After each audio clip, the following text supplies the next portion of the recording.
c'est le fleuve Gambie qui traverse la région de Kédougou. Donc, c'est ce fleuve-là qui a été envahi par des exploitants miniers. Et cette eau qui est en train d'être consommée, quand vous regardez Kédougou, c'est lié à son environnement et à son eau. Donc, nous, c'est ça. Ce qui se passe à Kédougou est extrêmement grave. L'exploitation minière est en train tout simplement de transformer de façon profonde le visage de cette belle région. Par rapport à ces activités traditionnelles bien maîtrisées, je pense à l'agriculture, qui est en train tout simplement d'être délaissée. Et c'est un drame pour la région et pour le pays.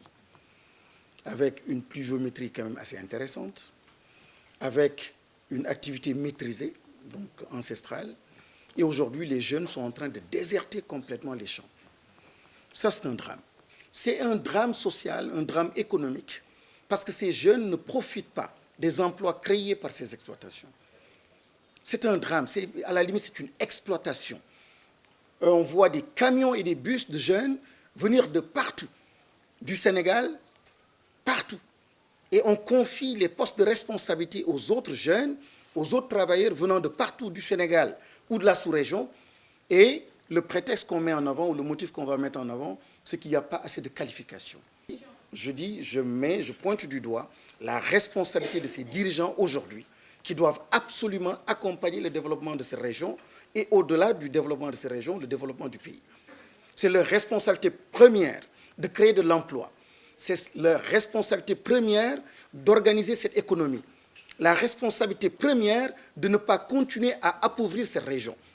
C'est frustrant à la limite. Lorsqu'il y a un débat autour du pétrole, l'enjeu, l'engouement, le débat qui a mobilisé toutes les forces vives de notre nation, je pense que quand même, cette région-là méritait aussi ce débat. Parce que c'est quand même le Sénégal, avant et après tout. Normalement, chaque entreprise qui est à ce niveau doit réhabiliter justement c'est dans le programme justement du code minier. Donc, ils doivent réhabiliter. Mais c'est ce qui ne se fait pas. C'est ce qui ne se fait pas pour la plupart, surtout des entreprises semi-industrielles. Donc, les Jura, on n'en parle pas. Eux, ils ne font pas justement une réhabilitation justement du site. C'est ça qui nous pose un réel problème.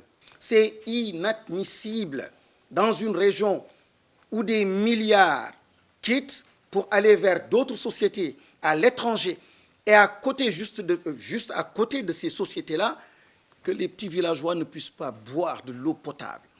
Ça fait bientôt 1 an qu'ils n'ont pas l'eau courante de la SDE. La nappe phréatique complètement toxique, contaminée, et aujourd'hui ils ont bien raison d'attirer l'attention des gouvernants en disant que le lit des fleuves, on doit faire attention.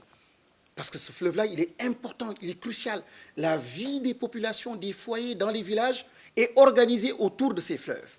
Lorsque on quitte maintenant l'intérieur des terres pour venir au bord du fleuve, mais bonjour les dégâts et la catastrophe.